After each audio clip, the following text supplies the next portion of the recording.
Hello guys, তোমরা সবাই এখন কি করছো? এখন আমি চলে এসেছি তোমাদের সাথে আবার একটা নতুন ভিডিও নিয়ে। তোমরা দেখো, এইটা হচ্ছে আমাদের গোয়াল ঘর আর গরু, মানে আমাদের বাড়ির পেছনে বলতে আমাদের ঘরের পেছনে এই গোয়াল ঘরটা আছে। আর এইগুলো হচ্ছে আমাদের গরু।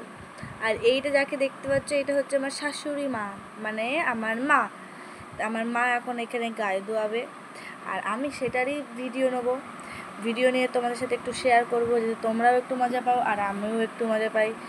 চলে স্টার্টেড। তো তোমরা এখন দেখো, আমি কাজে লেগে পড়েছি, কারণ আমি এখন মাছি তাড়াচ্ছি, কারণ মা এখন গায়ে ধোয়াবে। তো মাছি যদি পায়ে বসে, গরু লাফিয়ে উঠবে, দুধটা পড়ে যাবে, সেই জন্য আমি এখন মাছিটা তাড়িয়ে দিচ্ছি। আর এইদিকে দেখো, ভিডিও করতে করতে আমি তো স্লিপ খেয়ে পড়েই যাচ্ছিলাম।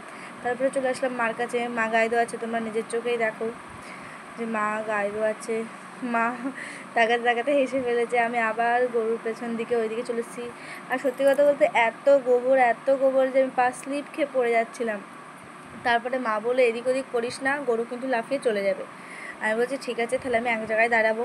দিয়ে আবার একটু মার ভিডিও নিয়ে নিলাম। এই যে গরুগুলো দেখছো, এইগুলো হচ্ছে আমাদেরই গরু, কিন্তু এইগুলোর এখনও গায়ে দোয়ানো হয় না, কারণ ওইটার পেটে বাচ্চা আছে। ওই দিকের যেই বাছুরটা আছে, ওটা হচ্ছে ছোটো। তো এখন তোমরা কোথা থেকে ভিডিওটা দেখছো প্লিজ কমেন্ট করে জানিয়ে বলো। আর গরু হচ্ছে প্রায় সবার বাড়িতেই আছে, যেমন আমার বাড়িতে আছে, আমার সবার বাড়িতেই বেশিরভাগটাই আছে। তো এইটা নিয়ে কোনো লজ্জা করার দরকার নেই যে আমি এই ভিডিওটা কেন পোস্ট করেছি, গায়ে ধোয়ানো হচ্ছে। জাস্ট ফান করার জন্য আমি এই ভিডিওটা পোস্ট করেছি, আর তোমাদেরকে দেখাচ্ছি যে আমাদের বিকালবেলাটা কেমন কাটে। তো এটা হচ্ছে আমাদের চারিপাশের পরিবেশটা। আমাদের বাড়ির পেছনে হচ্ছে পুরো খোলা মাঠ, তোমরা দেখতেই পেলে। আর এইদিকে দেখো, মা গায়ে দোয়ানো শুরু করে দিয়েছে, আর আমি মাছি তাড়াচ্ছি কীরকম। আমি তো দাঁড়িয়ে দাঁড়িয়ে ভিডিওটা নিতেও পারছি না, আর মাছিটাই করতে পারছি না। এই দিকে দেখো গরুর কি কাণ্ড।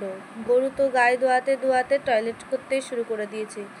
আমি বলছি এইদিকে আমরা দুধ বার করছি, আর ওইদিকে গরু জল বার করছে। তো মা বলছে হ্যাঁ। সেই জন্য মা বালতিটা একটু পাশে সরিয়ে নিল, কার যাতে মানে গরুর টয়লেটটা বালতিতে এসে না ছিটকে পড়ে। তারপরে গরুর কাজ ছেড়ে দিল, আবার মার কাজ শুরু করে দিল। মা আবার গায়ে ধোয়াতে শুরু করে দিল। আর আমার যেটা কাজ, মাছি তাড়ানোর ভিডিও করা, আমি সেটাই করছি। আর তোমাদের সাথে আজ সেটাই শেয়ার করছি যে আমাদের এই বিকালবেলাটা কীরকম কাটে গরুদের সাথে। আর এই যে গরুটাকে দেখছো, এই গরুটা আমাদের অনেক পুরনো আর অনেক প্রিয় গরু বলতে পারো। আর পাশে যেই লাল গরুটা দেখছো, ওটাও আমাদের অনেক পুরনো। ওটা হচ্ছে এরই বাচ্চা, ওর নাম হচ্ছে ফুচি। আর এই যে গরুটার নাম দেখছো, এই গরুটার নাম হচ্ছে ফুটি। তো দুটোর মধ্যে একটু একটু পার্থক্য আছে। আর যে বাছুরটা আছে, ওই বাছুরটাই মানু বলে ডাকি। আজকে এখন আমি যে এই ভিডিওটা তোমাদেরকে দিচ্ছি, তো তোমাদের কেমন লাগছে তোমরা একটু প্লিজ কমেন্ট করে জানিয়ে বলবে। যে পাশে যে ঘরগুলো দেখছো, এইগুলো হচ্ছে আমাদের গোয়াল ঘর। আর তার গোয়াল ঘরের সামনে ওইদিকে হচ্ছে আমাদের বাড়ি। আর এইদিকে চারিপাশটা তোমরাই দেখো কত সুন্দর। আমাদের এই ঘরের পেছনটা পুরো মাঠ, ওইদিকে ফুল বাগান আছে। আর এই যে মশালগুলো দেওয়া, এইগুলোও সব আমার মাই দেয়। মশাল ঘুঁটো এইসব আমার মাই দেয়।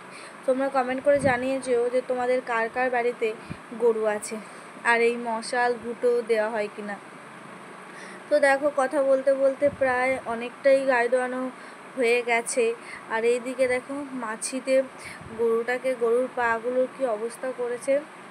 সেই জন্য আমি এখন মাছিটা তাড়িয়ে দিচ্ছি, যাতে রক্ত না বার হয়, কারণ এর আগের দিনকে গরুর পায়ে এত মাছি খেয়েছে যে রক্ত বার হয়ে গেছিলো। আর গরুর পেটটা দেখো কত মোটা হয়েছে, গরুকে খাচ্ছে। আর এই গরুটাও হচ্ছে কদিন পরেই বাচ্চা দেবে, মানে গরুটা হচ্ছে এখন প্রেগনেন্ট। তো 8 মাস হয়ে গেলে নাকি গরুর গায়ে দোয়াতে নেই, তো সেই জন্য এখন 8 মাস হয়নি, তো আমরা তাই গায়ে এখন দোয়াচ্ছি। কিন্তু আমি মাকে জিজ্ঞাসা করছি যে তুমি এতক্ষণ ধরে গায়ে দোয়াচ্ছো, তোমার কি হাতে ব্যথা হচ্ছে না? মা বলছে না, আমার অনেক দিন ধরে অভ্যাস আছে, কারণ আমাদের তো গরু অনেক বছর ধরে, আমি এই শ্বশুরবাড়িতে আসার আগে, আমি তো এসেছি এই 1 বছর হচ্ছে। সেই কিন্তু ও এই আমার শ্বশুর যখন ইয়ং ছিল তখনকার এইগুলো, তখন থেকেই পোষে, মানে ছোটোবেলা থেকে। তাহলে বুঝতেই পারছো যে আমাদের বাড়িতে গরু কত বছর ধরে আছে। আর এই যে লাল গরুটা, আমি যখনই লাল গরুটার কাছে যাচ্ছি তখনই শুধু গরুটা আমাকে গুতিয়ে দিতে চলে আসছে। তাই আমি ওই লাল গরুটাকে নিয়ে বেশি কিছু বলবো না, কারণ ও খুব বদ, আমাকে শুধু গুতিয়ে দিতে আসছিল। কিন্তু যেই গরুটার গায়ে দোয়াচ্ছি ও এত ভালো না, ওর গায়েটায় আমি হাত বুলাচ্ছি তাও ও কিচ্ছু বলছে না। আর লাল গরুটার সামনে গেলেই লাল গরুটা গুঁতাতে চলে আসছে। আর আমাদের বাছুরটাও খুব সুন্দর, ভীষণই কিউট। আর এদিকে দেখো গরুর নাদায় ঘাস দেওয়া হয়েছে, গরুটা এখন খাচ্ছে, ম্যাও বলে ফেলেছি। তো দেখো মাছি তাড়াচ্ছি। আর গরুর লেজটা দেখেছো, গরুর লেজটাও দিয়েও কিন্তু অর্ধেক কাজ করছে। এদিকে কথা বলতে বলতে আমাদের গায়ে দানো পুরো ডান। মাও একটু হাই করে দিল, তোমরা একটু হাই করে দাও। চলো আজকে এই পর্যন্তই, আবার পরবর্তীতে আবার একটা ভিডিও নিয়ে আসবো। তো তোমাদের এই ভিডিওটা কেমন লেগেছে তোমরা প্লিজ কমেন্ট করে জানিয়ে যেও। Tata guys, by.